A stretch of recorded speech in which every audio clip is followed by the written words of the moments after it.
हाँ भाई, अपने पास में आरबीएससी अब टॉपिक है परवलय का स्पर्श बिंदु ज्ञात करना। कि अपन मान लेते हैं कि अपने पास में एक परवलय है वाई स्क्वायर बराबर 4ax। मैं स्टैंडर्ड परवलय ले रहा हूँ, अपने पास में वाई स्क्वायर बराबर 4ax है। ये परवलय अगर आपको दिया हुआ है वाई स्क्वायर बराबर 4ax, तो आप अच्छे से जानते हो कि इसका स्पर्श रेखा का समीकरण क्या होगा। स्पर्श रेखा का समीकरण उसका होगा, तो अपने पास में परवलय है P वाई स्क्वायर बराबर 4ax। स्पर्श रेखा ऐसे है, इसकी बिंदु P x1 y1 परवलय पर के ऊपर स्थित है। यहाँ पर कोई पॉइंट P है x1 y1, ये परवलय के ऊपर क्या है, स्थित है। आप जानते हो अगर परवलय की इक्वेशन ये है, तो अपने पास में स्पर्श रेखा की समीकरण y बराबर mx plus a upon m होगी भाई।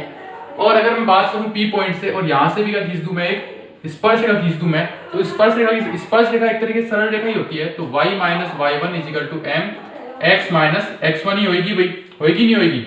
और समीकरण नंबर 1 और समीकरण नंबर 2 दोनों एक ही स्पर्श रेखा को रिप्रेजेंट करेंगे नहीं करेंगे भाई।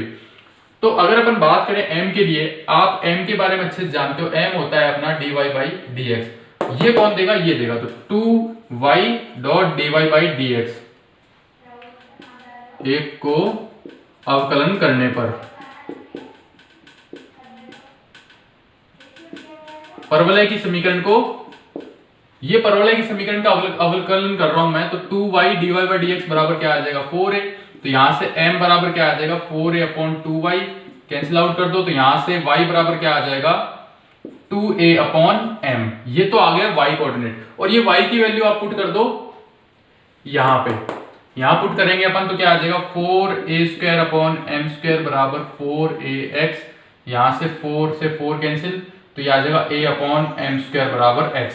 तो अपने पास में स्पर्श बिंदु क्या निकल के आए, a अपॉन m स्क्वायर और 2a अपॉन m। ये क्या निकल के आया अपने पास में स्पर्श बिंदु, ये क्या निकल के आया मेरे पास में स्पर्श बिंदु a अपॉन m स्क्वायर और 2a अपॉन m। तो जब भी आपको एक परवलय दिया हुआ हो, ठीक है, और आपके पास में प्रवणता m दी हुई हो, तो वो अगर स्पर्श बिंदु की बात कर रहा है, तो स्पर्श बिंदु निकलेगा अपने पास में a upon m square 2a upon m find होएगा अपने पास में। अब इसी के ऊपर एक क्वेश्चन कर लेते हैं अपन, अच्छा सा एक क्वेश्चन है, इसी के अंदर एक क्वेश्चन करते हैं अपन। क्वेश्चन अपने पास में क्या है कि एक परवलय दिया हुआ है मेरे को y is equal to 2 plus 4x minus x square. इसकी स्पर्श रेखा का समीकरण फाइंड करना है जिसकी प्रवणता दी हुई है -4। अब ये नॉर्मली अगर मेरे को परवलय दिया हुआ होता, तो मैं a अपॉन m स्क्वायर और 2a अपॉन m से फाइंड कर लेता, लेकिन नॉर्मल नहीं दिया हुआ, तो मैं क्या करूं, क्योंकि मेरे को m दिया हुआ है -4, इससे भी मैं m निकाल सकता हूं। तो इसका क्या करो, डिफरेंशिएशन dy बाई dx, इसका क्या हो जाएगा 0, इसका हो जाएगा 4 माइनस 2x। और ये भी m है मेरे पास, ये m और ये m दोनों सेम ही बात है, तो पुट कर दो -4। यहां से x की वैल्यू अगर अपन फाइंड करें, तो क्या हो जाएगा 8 इज इक्वल टू 2x, तो x is equal to 4। x की वैल्यू 4 आप पुट कर दो, तो x की वैल्यू 4 आप यहां पुट करो, तो आपको y मिल जाएगा 2 प्लस 16 माइनस 16, तो y कितना मिल गया आपको 2। अब आपके पास में पॉइंट आ गया 4 और 2। अब इक्वेशन निकालना है आपके पास में y माइनस y1 m कितना है अपने पास में माइनस का 4x माइनस x1, ये हो गई इक्वेशन आपकी।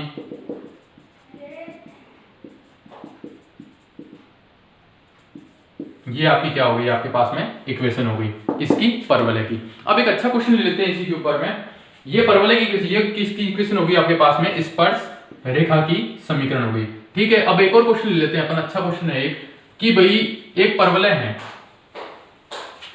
क्वेश्चन क्या है, परवलय y स्क्वायर बराबर 4ax तथा x स्क्वायर बराबर 4ay की उभयनिष्ठ स्पर्श रेखा का समीकरण बताओ। ठीक है भाई, क्वेश्चन क्या है, देखो ध्यान से देखो कि y स्क्वायर बराबर 4ax, तो अपने पास में ये होएगा, ये है y स्क्वायर बराबर 4ax, और x स्क्वायर बराबर 4ai अपने पास में ये होगा। ध्यान से देखो, क्वेश्चन डायग्राम से समझ जाओगे। इसकी उभयनिष्ठ स्पर्श रेखा चाहिए मेरे को। उभयनिष्ठ स्पर्श रेखा मतलब इसको भी टच करे और इसको भी टच करे, तो देखो ये हो गई उभयनिष्ठ स्पर्श रेखा। अब मैं बात करूं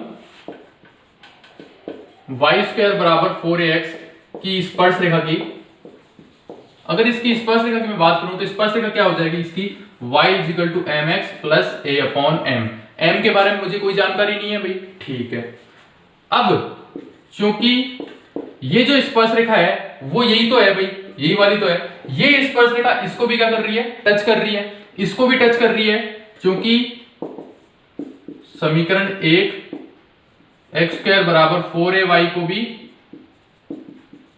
स्पर्श करती है। क्या करती है, स्पर्श करती है। अगर इसको स्पर्श करती है तो इसको क्या करेगी, संतुष्ट करेगी। तो यहाँ y की वैल्यू पुट कर दो, x² बराबर 4a, y की वैल्यू क्या आ जाएगी, mx plus a upon m। तो ये आ जाएगा x² बराबर 4a mx plus 4a² upon m। इसको ऐसे लिख लो, x² minus 4a mx minus 4a upon m² बराबर 0। ये आपके पास में क्या होगी, ये क्वाड्रेटिक इक्वेशन हो गई। अब चूंकि आपको स्पर्शरेखा निकालनी है तो d बराबर क्या कर दो, आप 0 कर दो, d निकालो तो b² कितना हो गया, 4am का होल स्क्वायर माइनस 4, a की वैल्यू 1 और c की वैल्यू कितनी हो गई, माइनस 4a² अपॉन m बराबर 0। तो ये कितना हो जाएगा, 16a² m² plus 16a² upon m बराबर 0। ये आ गई अपने पास में। यहां से क्या कॉमन आ रहा है, 16a² कॉमन आ रहा है, m² प्लस 1 अपॉन m बराबर 0। ये 0 के बराबर हो नहीं सकता, तो इसको 0 के बराबर पुट कर लो भाई। इसको 0 के बराबर पुट करके आप क्या निकाल लो, m की वैल्यू निकाल लो। कहां कर लेते हैं अपन इसको, यहां कर लेते हैं अपन इसको।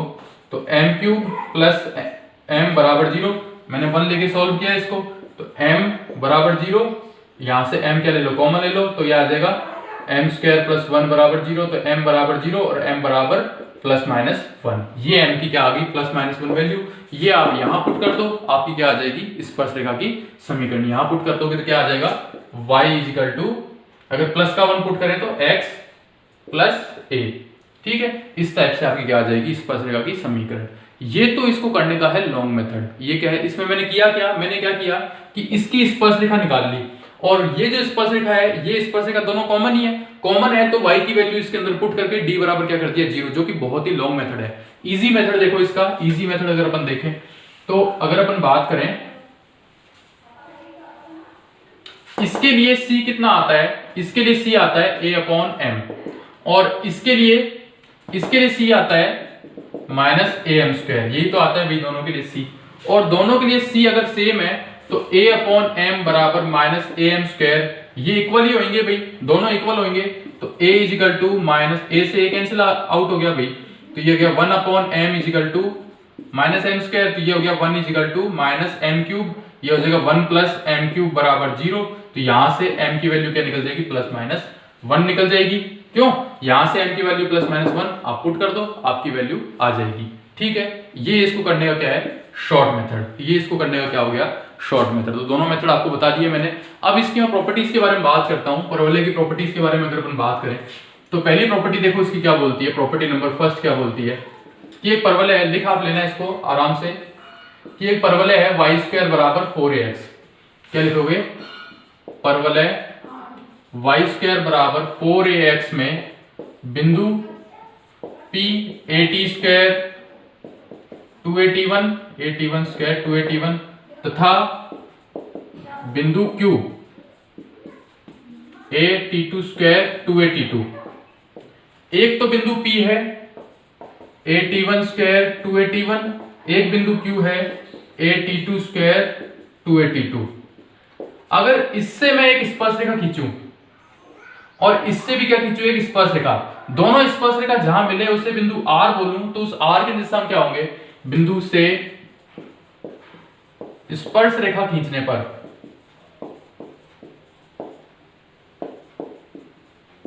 दोनों स्पर्श रेखा R पर मिलती हों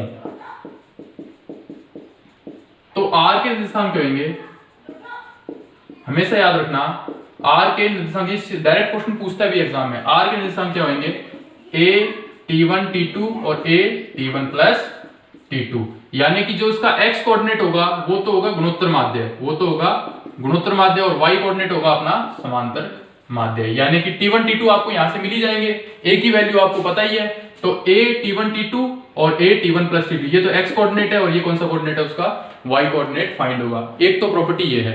दूसरी प्रॉपर्टी इसी के अंदर बता देता हूं मैं, प्रॉपर्टी नंबर 2। दूसरी प्रॉपर्टी अपनी क्या बोलती है, देखो भाई ध्यान से, कि अगर ये P और Q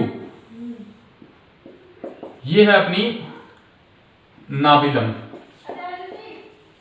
अगर मैं नाभिलंब के ऊपर से अगर ये P और Q काटूं, मैं नाभिलंब के ऊपर से, नाभिलंब के 2 पॉइंट है P और Q, और यहां से मैं 2 स्पर्शरेखा खींचूं, तो जिस R पे अगर ये मिलेंगे तो वो R हमेशा क्या होगी, नियता। वो R क्या होगी, नियता। इसको भी आप लिख लेना भाई कि अगर P और Q नाभिलंब के सिरे हैं, P तथा Q नाभिलंब के सिरे हैं, तो P से खींची गई स्पर्शरेखा तथा Q से खींची गई जो स्पर्शरेखा है, जहां मिलेगी वो नियता होगी। वो क्या होगी, नियता। या फिर जो जिनका प्रतिच्छेदी बिंदु नियता से क्या होगा, निकलेगा। समझ में आई भी दूसरी प्रॉपर्टी, इसीलिए अपने 2 प्रॉपर्टी बताई मैंने। ठीक है, तीसरी प्रॉपर्टी देखो। तीसरी प्रॉपर्टी क्या बोलती है इसकी, तीसरी प्रॉपर्टी ये बोलती है कि परवल, इसके अंदर परवलय पर स्थित 3 बिंदुओं से निर्मित। देखो तीसरी प्रॉपर्टी देखो, बड़ी इंपॉर्टेंट है। तीसरी प्रॉपर्टी देखो, बड़ी इजी है अपने पास में, कि एक परवलय है अपने पास में y² बराबर 4ax। ये रहा अपने पास में एक परवलय, ठीक है, y² बराबर 4ax। इस परवलय के ऊपर 3 पॉइंट है P, Q और R। इस परवलय के ऊपर 3 पॉइंट है P, Q, R। अगर P से एक स्पर्शरेखा खींचूं मैं, देखो P से एक स्पर्शरेखा खींची मैंने, ये रही, ठीक है, और Q से भी मैंने क्या खींची, एक स्पर्शरेखा, और R से भी खींची मैंने एक स्पर्शरेखा। तो P, Q, R से अगर अपन स्पर्शरेखा खींच रहे हैं ना, तो एक त्रिभुज बन रहा है अपने पास में। देखो आपको दिख रहा होगा, स्पर्शरेखाओं द्वारा एक क्या बन रहा है, त्रिभुज बन रहा है अपने पास में। इस त्रिभुज का क्षेत्रफल और ये जो तीनों बिंदु थे ना, इनके द्वारा भी एक त्रिभुज बन रहा है भाई। इस त्रिभुज का क्षेत्रफल इसका क्या होगा, दुगना। इस त्रिभुज का क्षेत्रफल इसका क्या होगा, दुगना। कहने का मतलब है कि त्रिभुज ABC का क्षेत्रफल बराबर 2 गुना त्रिभुज PQR का क्षेत्रफल। ये आप इसको अब कैसे लिखोगे वो देखो, कि परवलय y² लिखो भाई, परवलय y² बराबर 4ax पर स्थित 3 बिंदु P, Q, R हैं। तीनों बिंदु से स्पर्शरेखा खींचने पर, तीनों बिंदु से स्पर्शरेखा खींचने पर स्पर्शरेखाओं द्वारा त्रिभुज ABC का निर्माण होता है, और इन तीनों बिंदुओं के द्वारा भी त्रिभुज PQR का निर्माण होता है। तो त्रिभुज PQR का क्षेत्रफल त्रिभुज ABC के क्षेत्रफल का क्या होगा, 2 गुना। त्रिभुज ABC के क्षेत्रफल का क्या होगा, 2 गुना। यानी कि PQR के क्षेत्रफल का 2 गुना त्रिभुज, यानी बड़ा कौन सा होगा, ये वाला, ये क्या होगा, छोटा। ये आपकी स्पर्शरेखा की क्या है अपने पास में, 3।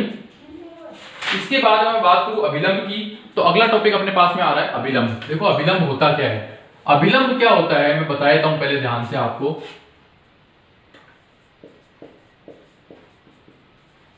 अभिलंब होता है कि आपने कोई भी स्पर्शरेखा खींची भाई, आपने कोई भी स्पर्शरेखा खींची, तो स्पर्शरेखा के लंबवत जो रेखा होती है ना, उसे हम बोलते हैं अभिलंब। स्पर्शरेखा के लंबवत, कहने का मतलब है अगर आपको स्पर्शरेखा अच्छे से पता है तो आपको अभिलंब में दिक्कत नहीं आएगी। क्यों नहीं आएगी, क्योंकि स्पर्शरेखा एक तरीके से रेखा ही है, और अगर आपके पास रेखा की समीकरण है तो उसके लंबवत रेखा की समीकरण निकाल सकते हो। किस कंडीशन से, m1 m2 बराबर -1 वाली कंडीशन से। क्यों, क्योंकि स्पर्शरेखा का m और अभिलंब का m दोनों गुणनफल -1 के क्या होगा, बराबर होगा। तो अभिलंब के बारे में थोड़ी सी जानकारी अपन यहाँ पर लिख लेते हैं भाई, किस तरीके से आएगी।